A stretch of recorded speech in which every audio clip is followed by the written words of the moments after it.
ازيكم عاملين ايه؟ اهلا وسهلا بيكم في فيديو النهارده. ان شاء الله هندمس فول في البيت. ده الفول انا غسلاه وهسيبه يتنقع. بنقعه ليله كامله، وخلال ده بغير الميه بتاعته 7 مرات، يعني 7 مرات بغسله وبغير الميه بتاعته. الخطوه دي مهمه قوي. وطبعا بنقيه لو في اي فولايه ناشفه كده، هو بينفش الفول في الحركه دي. ففي فول بيفضل صغير زي ما هو، ده بنطلعه لان ده مش بيستوي. تمام. ده هنا وريتهولكوا بعد ما صفيت المية بتاعته ونقيته بيه. تمام. تمام كده، ده جاهز ان انا ادمسه. بس ايه الخطوات اللي هعملها له قبل ما ادمسه؟ هنا عندي 3 معالق كبار عدس او ربع كوباية عدس اصفر، غسلاهم كويس قوي.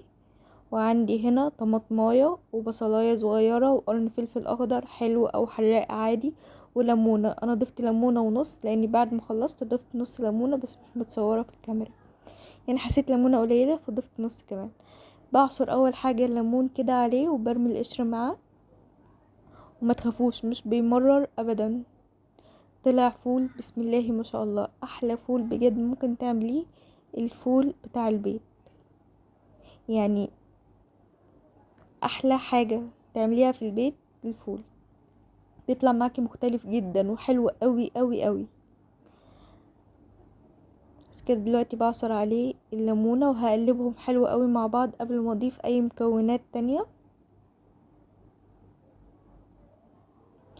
بقلبهم كويس كده مع بعض. دلوقتي هضيف العدس، هضيف الكمية كلها يا جماعة، يعني بعد الكاميرا وقفت تصوير ونزلت كل العدس اللي في الطبق ده. هنا ضفت البصل والطماطم والفلفل الاخضر،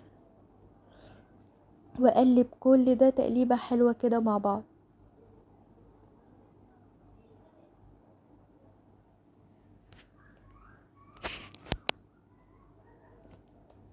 ده شكله كده. دلوقتي جاهز ان انا احطه في الفوالة. حطيته في الفوالة وعصرت عليه نص ليمونة كمان، وحبيته مية. مبحطش ليه ملح، الملح ده بنحطه بعد ما يستوي. تمام. عشان ما يصعبش عملية السوا وكده، فبنحطه بعد ما يستوي. بس كده هديله غلوة على النار الاول. بعد ما يغلي هحطه على السخان بتاع الفول. اسيب السخان طبعا في الفيشة يسخن كويس خلال ما هو ياخد الغلوة على النار. بعد كده احطه على السخان، ده السخان بتاعي بحط عليه الفول واسيبيه بقى لحد ما يستوي. ده شكل الفول بقى من الفوالة. شكله كده بعد ما استوى كان طعمه تحفة. انا اول يوم طبعا بحب اكله كده، مبحبش اهرسه، بحب اكله زي ما هو. اديتله كزبرة وكمون وزيت وليمون، واحلى طبق فول تعمليه في البيت. وبكده يكون ده الفيديو بتاعنا. لو عجبكم الفيديو متنسوش اللايك والشير والاشتراك في القناة، ونتقابل ان شاء الله في فيديو جديد. مع السلامة.